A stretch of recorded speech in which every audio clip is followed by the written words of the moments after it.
Induced investment क्या होता है? Induced investment refers to the investment which depends on the profit. आप कितना कमा रहे हो, अगेन आप कितना कमा रहे हो उसके बेसिस पे आप इन्वेस्ट कर रहे हो। फॉर एग्जाम्पल, आप आज के दिन पे आप 4 लाख, ठीक है, यानी 40,000 आप कमा सकते। 40,000 बोल रहे हैं, सॉरी माय बैड, 4 लाख बोला ना मैंने। आज के दिन पे आप 4 लाख कमा रहे हो, तो आपका इन्वेस्टमेंट जो हो रहा है, और अगर आपका ये 4 लाख बढ़ करके 7 या 8 लाख हो गया, तो आपका जो इन्वेस्टमेंट होगा, उन दोनों में डिफरेंस होगा, राइट? इस लेवल ऑफ इनकम पे आप जितना इन्वेस्ट कर रहे हो, उसके ऊपर के लेवल ऑफ इनकम पे आप जितना इन्वेस्ट करोगे, उसमें डिफरेंस होगा, and that difference causes the phenomenon of induced investment, which depends on the profit you're making, on the income you're making. So based on your income or profit, if you're investing something, that investment is called as induced investment. Yeah. नहीं आ रहा है समझ में क्या? आप जितना कमा रहे हो उसके बेसिस पे अगर आप इन्वेस्टमेंट कर रहे हो, उसे हम इंड्यूस्ड बोलते हैं। अच्छा। बेस्ड समझ आया? ये लाइन पढ़ोगे एक बार, आपके बुक मैट में हो गई है, जस्ट गो थ्रू इट, आपके नोट्स में हो गई है, पेज नंबर 4। उसके बाद है ऑटोनमस इन्वेस्टमेंट। ऑटोनमस हम लोग समझ रहे थे फिक्स, ठीक है, विच कैनॉट वेराई। बस वही है, आपके लेवल ऑफ इनकम पे, आपके लेवल ऑफ प्रॉफिट पे जो आप अर्न कर रहे हो, ठीक है, उस पे आपका इन्वेस्टमेंट अगर डिपेंड नहीं करता है, then it is autonomous investment. Investment पढ़ा एक ऑटोनमस और एक पढ़ा इंड्यूस्ड। ऑटोनमस इन्वेस्टमेंट क्या है? जब, ठीक है, आपके प्रॉफिट्स हैं या फिर आपका इनकम है, उस पे आप बेस करके इन्वेस्ट नहीं कर रहे हो। आपका प्रॉफिट 4 लाख था, ठीक है, तो आप एक सर्टेन अमाउंट इन्वेस्ट कर रहे थे, ठीक है, वो हो सकता है 20,000 रुपए फॉर एग्जाम्पल। आपका इनकम बढ़ गया टू 7 lakhs, फिर भी आप 20,000 इन्वेस्ट कर रहे हो।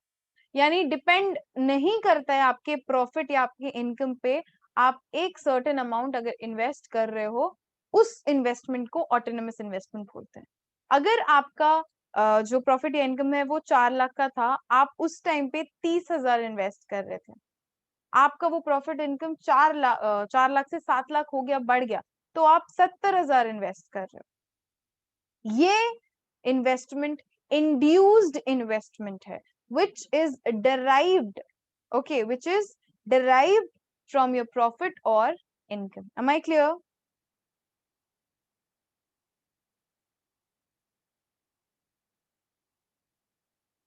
Yes or no? Yes ma'am. इतना लो। Yes ma'am. एनर्जी कहाँ गया सारा? ऐसे ऐसे तैर रहे हो तुम लोग, कम ऑन, एनर्जी थोड़ा। मैं भी सुबह से क्लासेस ही ले रही हूँ, मैं तो आज बहुत जगह गई भी थी एक्सटर्नल ग्राउंड वर्क करने, बट हाँ, आई एम हियर, सी। ऐसे मैं ऐसे मर के ऐसे पढ़ाऊंगी अगर? हाँ, तो ये है एक्स एंटी इन्वेस्टमेंट, ये है एक्स पोस्ट इन्वेस्टमेंट। तो तुम लोगों को जो नींद आएगी ना, याद रखना, बदला मत लेने बोलो मेरे को। फाइन, नाउ एक्स एंटे और एक्स एंटे इन्वेस्टमेंट, उसके बाद एक्सपोस्ट सेविंग्स और एक्सपोस्ट इन्वेस्टमेंट के बारे में पढ़ोगे। यानी दो चीजें देख रहे हैं। सबसे पहला एक है,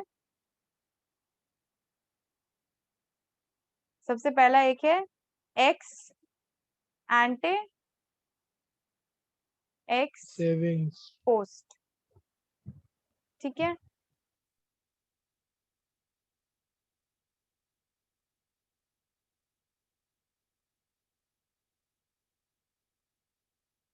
एक है सेविंग्स,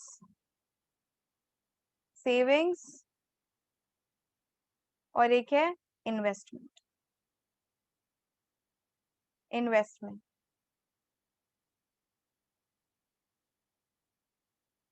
ठीक है। एक है एक्स एंटी सेविंग्स और इन्वेस्टमेंट, और एक्स पोस्ट सेविंग्स और इन्वेस्टमेंट। मैम क्या है ये वाला जो है, that is planned, which is not in real और नॉट फॉर रियल, अभी हुआ नहीं है, इट्स जस्ट प्लान्ड। और ये वाला क्या है बताओ, एक्चुअल, ठीक है। एक है प्लान्ड और एक है एक्चुअल। अब प्लान्ड सेविंग्स या प्लान्ड इन्वेस्टमेंट और एक्चुअल सेविंग्स और एक्चुअल इन्वेस्टमेंट में फर्क क्या है? जब हाउस होल्ड्स, ठीक है, डिपेंडिंग अपॉन या फिर एक्सपेक्टिंग अपॉन सर्टेन फैक्टर्स, वो डिसाइड करते हैं कि okay fine, I'll do this thing, I'll save इतना, I'll invest इतना, that is ex ante savings and investment which they plan, they don't actually do it, ठीक है। मार्केट में वो पैसे है नहीं जिसके बारे में वो बात कर रहे हैं, तो ये ख्याली पुल आउट टाइप्स, ठीक है। They just planning for it, हम सोच रहे हैं। And what is ex post? It is जो वो रियल में या for actual, for real they are investing और सेविंग। याद रहेगा, एक्स एंटे प्लान्ड है, एक्स पोस्ट एक्चुअल है, ठीक है। यस गाइस, डन, क्लियर, आगे बढ़े। Yes, yes, yes.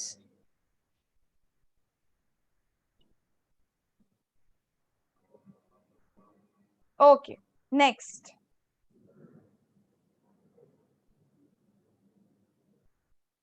अच्छा, एक लाइन में भूल गई बोलना, that will be for a particular period of time या फिर फाइनेंशियल ईयर के एंड तक, ठीक है। हमारा साल शुरू होता है एक पीरियड से, राइट, एक बिगिनिंग होता है ना, फिजिकल ईयर का बिगिनिंग इज फ्रॉम 1 अप्रैल, परसों से शुरू होगा, टू 31 मार्च, जो कल खत्म होगा। मार्च। कल खत्म होने वाला है हमारा एक फाइनेंशियल ईयर, हमारा फाइनेंशियल ईयर 2020 कल खत्म हो जाएगा। अभी भी 2020 चल रहा है, कल भी हैप्पी न्यू ईयर है, मतलब एंड है कल, 31 है कल पार्टी, एंड 1 से happy new year for all the CA students, for all the business firms, for all the businessman, everything, ठीक है। कल आखिरी दिन है साल का, जो करना है कर लो। एंड टैक्स वालों के लिए तो फेवरेट दिन होता है।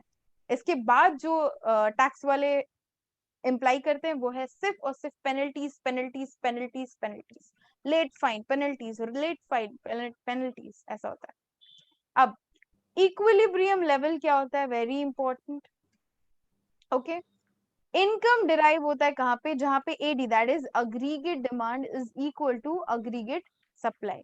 तो हम बोल सकते हैं कि सेविंग्स इक्वल टू इन्वेस्टमेंट जहां पे होता है, again savings equal to investment जहां पे होता है, यानी जितना आप सेव कर रहे हो, दो होता है ना, क्या दो होता है देखो, दो चीज क्या होती है, सबसे पहली आपकी होती है आपका इनकम। इनकम दो पार्ट में, कंजम्पशन एक्सपेंडिचर या सेविंग्स। कंजम्पशन जो आप एक्सपेंड कर दे रहे हो, खाने पीने, अपने लाइफस्टाइल या जहाँ पे आप चीजों को कंज्यूम करने में डालते हो। सेविंग्स में भी बहुत सारी चीजें हो सकती हैं।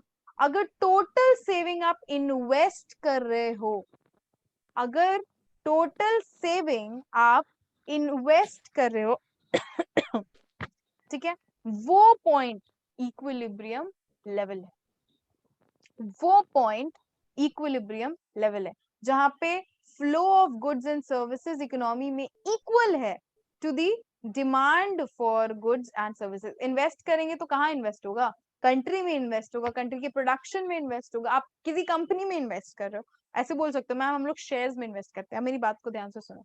अगर आप TCS टाटा के किसी शेयर में इन्वेस्ट कर रहे हो, तो वो पैसा वो लोग खाएंगे थोड़ी, अपने प्रोडक्शन में ही लगाएंगे ना, या प्रोडक्शन के किसी काम में लगाएंगे ना। जो शेयर्स आप खरीदते हो वो आपके लिए मात्र एक कागज का टुकड़ा या पीस ऑफ डीमैट पेपर हो सकता है, बट वो कंपनी के लिए उनका फंड्स है जो वो अपने प्रोडक्शन को बढ़ाने के लिए यूज करेंगे, अगेन, राइट। सो आप जो सेव कर रहे हो, अगर आप टोटल इन्वेस्ट करोगे, इसका मतलब आप इक्विवेलेंट तरीके से गुड्स एंड सर्विसेज में इन्वेस्ट कर रहे हो, राइट। वहां इन्वेस्ट करोगे, यहाँ डिमांड बढ़ेगा, क्योंकि आप उतना, जितने भी मार्केट में प्रोडक्ट्स आज के दिन पे अवेलेबल, उसके पैसे आपके पॉकेट में ही पड़े हुए हैं, राइट। लेकिन ये it can not always be at full employment. एक यहाँ पे डेरिवेशन आता है। अब फुल एम्प्लॉयमेंट में हमेशा नहीं हो सकता। अब इसके लिए आपको एक पॉइंट जानना जरूरी है, मैम फुल एम्प्लॉयमेंट क्या होता है, राइट नाउ। एटलीस्ट एक लेवल नीचे हो सकता है फुल एम्प्लॉयमेंट का। फुल एम्प्लॉयमेंट में ये हो नहीं सकता, उससे एक लेवल नीचे हो सकता है। उसके लिए ये हम इक्विलिब्रियम समझ गए मैम। ओके, फुल एम्प्लॉयमेंट क्या होता है देख लेते हैं। सबसे पहले फुल एम्प्लॉयमेंट क्या है? एक ऐसा सिचुएशन जहां जो काम कर सकते हैं, मैं बोल नहीं रही हूँ, मैं ये नहीं बोल रही हूँ कि जहां मन है या XYZ, मैं बोल रही हूँ जो एबल बॉडीज है, जो काम कर सकते हैं। मैं मन का बात नहीं कर रही हूँ, अगेन जो काम कर सकते हैं, पहला point.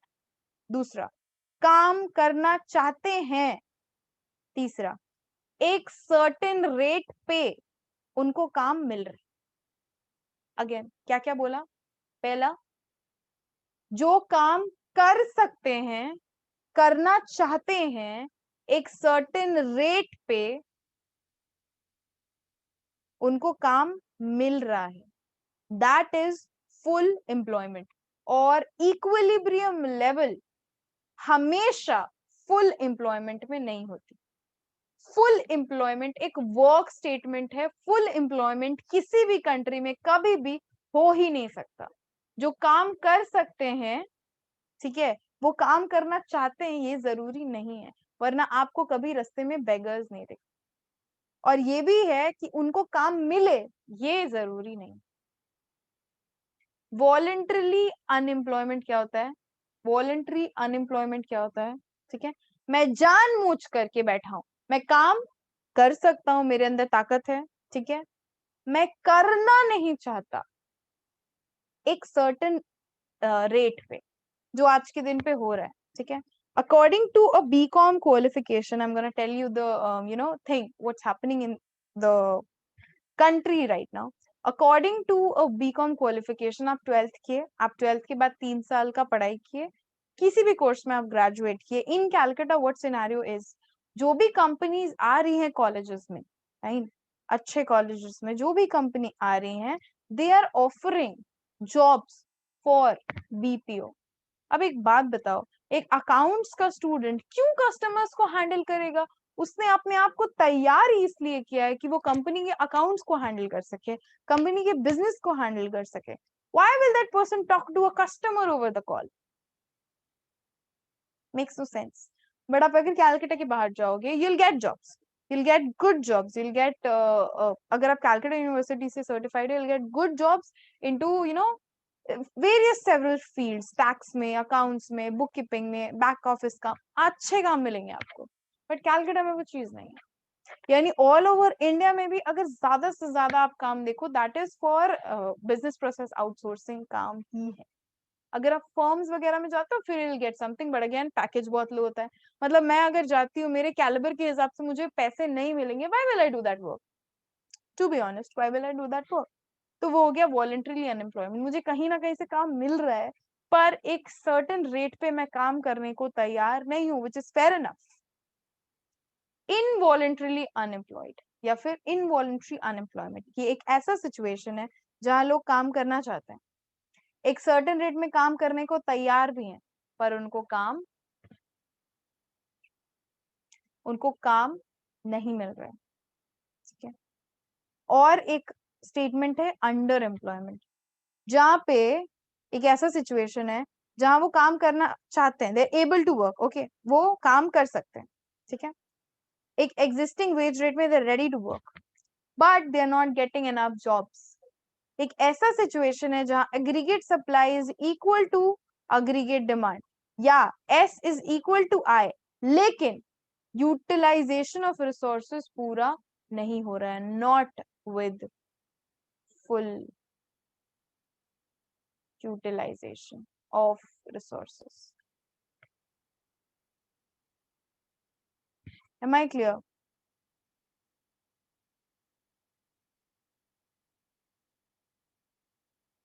Yes, Am ma'am, I clear. clear? आगे बढ़े? Yes, ma'am. हाँ.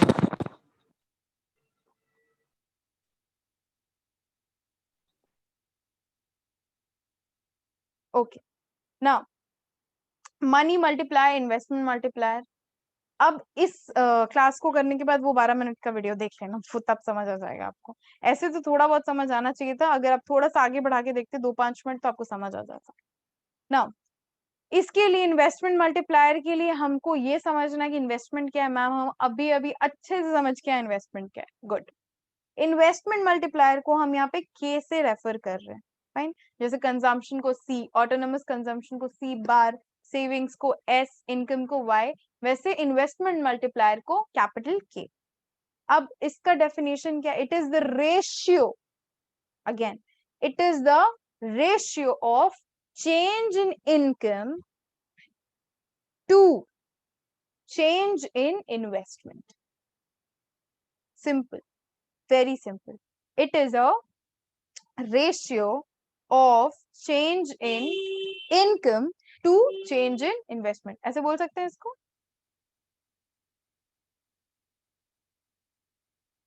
कोई दिक्कत होगी ऐसे बोलेंगे तो? राइट? नहीं। परफेक्ट। नाउ इसको हम ऐसे भी लिख सकते हैं, कैसे?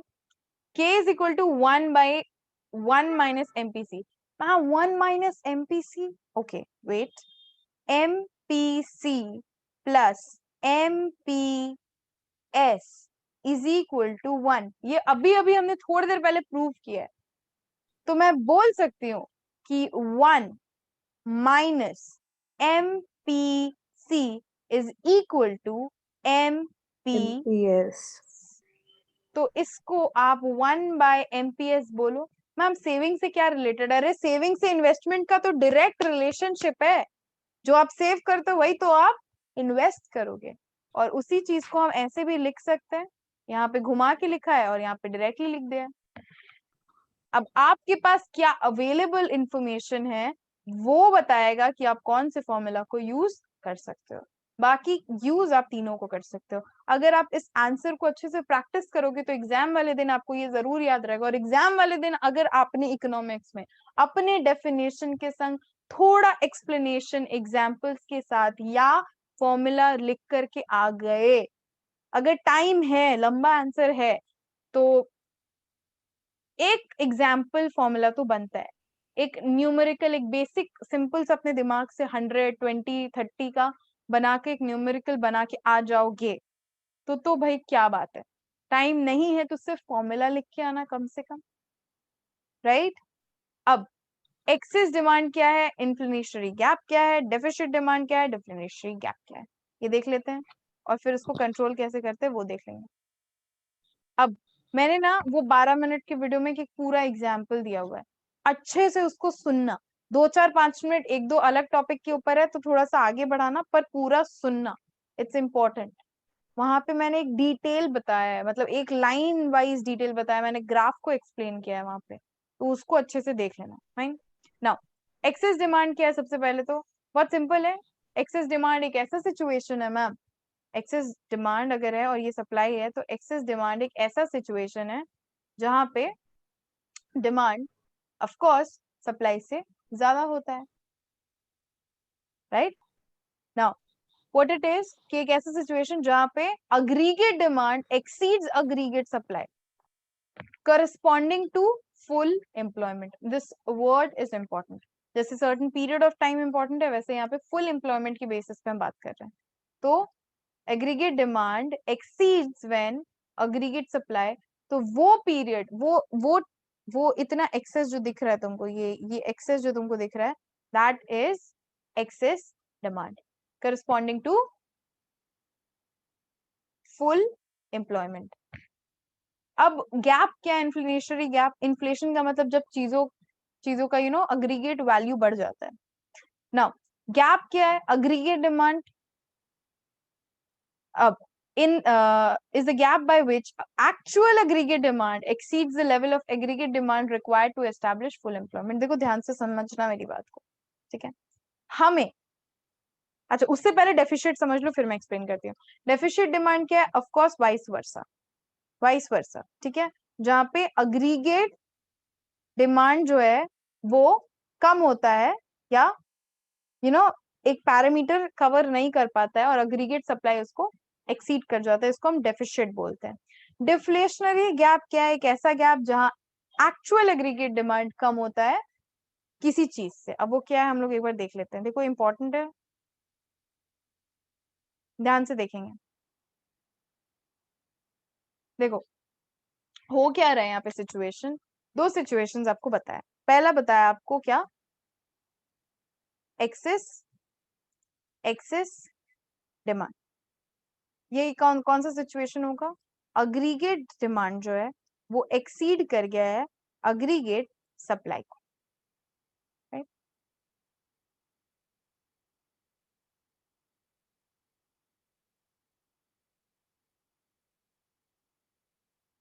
अब इतने पोर्शन से वो एक्सीड कर गया है, इस पोर्शन को हम बोल रहे हैं क्या, एक्सेस डिमांड। ये तो आपको क्लियर है। अब मेरी बात को ध्यान से समझेंगे कि इन्फ्लेशनरी गैप क्या होता है। जो इन्फ्लेशन वाला गैप का बात हो रहा है वो क्या होता है। अब इसके साथ इस डेफिनेशन में एक तड़का लगाना जरूरी है, corresponding to what, full employment. आपको पता है फुल एम्प्लॉयमेंट क्या होता है, मैंने आपको अच्छे से समझा दिया। करस्पॉन्डिंग टू फुल एम्प्लॉयमेंट, ये बात आपको अच्छे से क्लियर है। इन्फ्लेशनरी गैप क्या है उसको अच्छे से ध्यान से सुनोगे मेरी। देखो हो क्या रहा है क्या, कि हमने एक डिटरमाइन किया है कि अगर फुल एम्प्लॉयमेंट है, ये हमने डिटरमाइन किया है, अगर फुल एम्प्लॉयमेंट है तो हमारा डिमांड इतना होना चाहिए। अगर फुल एम्प्लॉयमेंट है तो हमारा अग्रीगेट डिमांड इतना होना चाहिए। ये हमने प्लान किया है, ठीक है। ये हमने एक्स एंटी सोच के रखा है, समझो, सपोज, ठीक है। But in real, ex post for real क्या हो जाता है, अगर वो इस लेवल को नहीं मैच कर पाता है, अगर हमारा अग्रीगेट डिमांड इस लेवल को जो हमने डिटरमाइन किया है फुल एम्प्लॉयमेंट पे, corresponding to full employment, aggregate demand corresponding to full employment for real, अगर इस लेवल को मैच नहीं कर पाता है, then it is inflationary gap. Am I being very clear to you? या थोड़ा थोड़ा समझ में आ रहा है। पढ़ोगी समझ आ जाएगा फिर से। और अगर aggregate supply, sorry, deficit demand की बात करें तो वाइस वर्सा होगा, वेरी सिंपल। जहां पे आपका aggregate supply, sorry, aggregate demand है, यहाँ पे सप्लाई एक्सीड कर रहा है डिमांड को। ये जो आपको दिख रहा है इसको हम बोलते हैं डेफिशिट, कम है ना, तो डेफिशिट डिमांड बोल सकते हैं इसको, ठीक है। करस्पॉन्डिंग टू फुल एम्प्लॉयमेंट, अब यहाँ पे भी हमने सोच के रखा था कुछ, पर इस लेवल को वो मैच नहीं कर पा रहा है। अगर फुल एम्प्लॉयमेंट में जो हमने सोच के रखा था उस लेवल को अगर मैच नहीं कर पा रहा है तो we are calling it as deflationary gap. अभी अगर आप उस पैराग्राफ को एक बार फिर से पढ़ोगे तो you'll get to know what I said.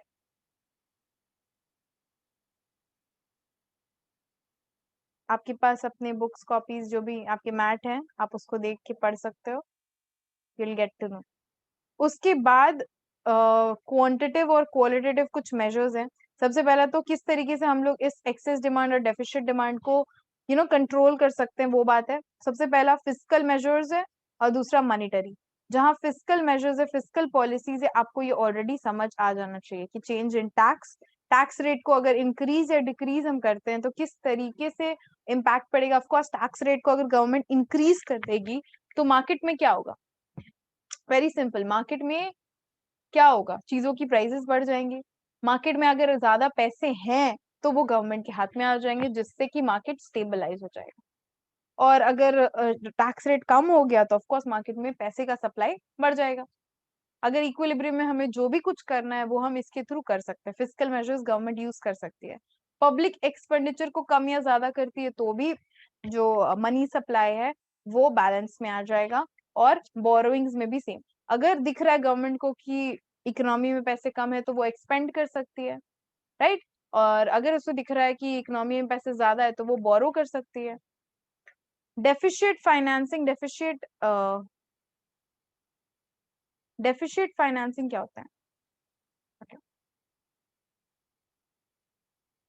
ठीक है। Deficit financing is printing new notes. We have a basic criteria, हमारे पास एक मतलब हम लोग सारा अपने ट्रेजरी का अमाउंट प्रिंट नहीं कर देते, हम एक बोलते हैं ना सरप्लस लेकर के चलते हैं। अगर हमें दिख रहा है नहीं मार्केट में हमें कुछ कर सकते हैं, हम पैसे का सप्लाई में बढ़ाना है, तो we can print new notes. Yup. Now ऐसा नहीं है कि हमारे पास इतना सोना है और हम इतना प्रिंट कर सकते हैं, नो। हमारे पास इतना सोना है, हमने इतने का वैल्यू का प्रिंटिंग किया है, इतना हमने सरप्लस बचा के रखा है, तो for the economy, for the sake of the economy, हम एक्स्ट्रा कुछ और प्रिंट कर सकते हैं। यहाँ एक्स्ट्रा नहीं हो सकता कुछ, right. Now monetary measures of monetary policy क्या क्या है? मनी एंड बैंकिंग पढ़ा है तुम लोगों ने, मैं और डिटेल में नहीं जाऊंगी। इन पॉइंट्स के बारे में मैंने ऑलरेडी एक्सप्लेन कर रखा है। क्या होता है बैंक रेट, सीआरआर क्या होता है, एसएलआर क्या होता है, ओपन मार्केट ऑपरेशन क्या होता है, और कुछ क्वालिटेटिव मेजर्स भी होते हैं, एक बार के लिए देख लेना। अब यहाँ पे ये वाला चीज जो है ना, याद रखेंगे, बैंक के पापा, छोटा बच्चा है कमर्शियल बैंक, कोई भी कमर्शियल बैंक के पास बहुत सारे लोग हैं जो पैसे देते हैं या पैसे लेते हैं। ये अलग अलग कंपनीज में भी पैसे लगाते हैं। इनके बहुत सारे काम है, इस काम के लिए इनको रुपया चाहिए होता है। रुपया कहाँ से आता है? जहां से इनको पैसे मिलते हैं। बहुत सारे बिजनेस फर्म्स भी इनके अकाउंट में पैसे रखते होंगे, राइट, और उनके फर्म बिजनेस फर्म्स को वो लोन देते हुए इन्वेस्ट करते होंगे। अब आरबीआई ने बोल के रखा, आपके पास अगर 100 रुपए है ना, तो उस 100 रुपए में, ठीक है, ये 100 तो इन लोगों के पैसे, इनके और इनके पैसे हैं, तो ये जो 100 रुपए आपके पास है, ये 100 रुपया आप लोन्स और इन्वेस्टमेंट देने के लिए यूज नहीं कर सकते हो। पूरा 100 रुपए लोन और इन्वेस्टमेंट करने के लिए आप यूज नहीं कर सकते हो। तो इन्होंने पूछा कमर्शियल बैंक वालों ने कि कितना कर सकते हैं, तो आरबीआई ने इनको एक एलआरआर दिया है, ठीक है, लीगल रिजर्व रेशियो, एक बेसिक अमाउंट है, ठीक है। बोला कि उतना अमाउंट हाथ में रखो, ठीक है, उसके बाद का जो अमाउंट बचता है, एलआरआर को छोड़ के जो अमाउंट बचता है, उसको इन्वेस्ट वगैरह कर सकते हो, ठीक है। तो इन्होंने बोला ठीक है। फिर आरबीआई ने बोला रुको, उस एलआरआर में भी बहुत सारी चीजें हैं। तो कमर्शियल बैंक ने पूछा क्या? सबसे पहला तो एक कैश रिजर्व रेशियो। बोला कि क्या एलआरआर का पार्ट होता है सीआरआर, कि ये सीआरआर जो है, ये अमाउंट तुमको आरबीआई के पास रखना पड़ेगा। कमर्शियल बैंक ने बोला ठीक है। फिर बोला एलआरआर का एक और परसेंटेज है, मतलब उसका क्या करना है, वो होता है एसएलआर। इतना रुपया तुमको लिक्विड में अपने पास रखना है, ये पैसे कहीं दे वे नहीं सकते तुम। बोला अच्छा चलो ठीक है। तो ये दो रेशियोज हमें समझ आ गए। ओके मैम, चलिए ये हो गया, ये हो गया, ये बैंक रेट है जिसपे वो लोन्स वगैरह देती है या फिर डिपॉजिट्स वगैरह एक्सेप्ट करती है। ओपन मार्केट ऑपरेशन एक टाइप का ऑपरेशन है जो कि बैंक्स कर सकते हैं पैसे मार्केट से पंप आउट करने के लिए, ठीक है, जहाँ पे वो ओपन मार्केट में अपनी सिक्योरिटीज को सेल कर सकते हैं या फिर सिक्योरिटीज को अलग अलग खरीद सकते हैं।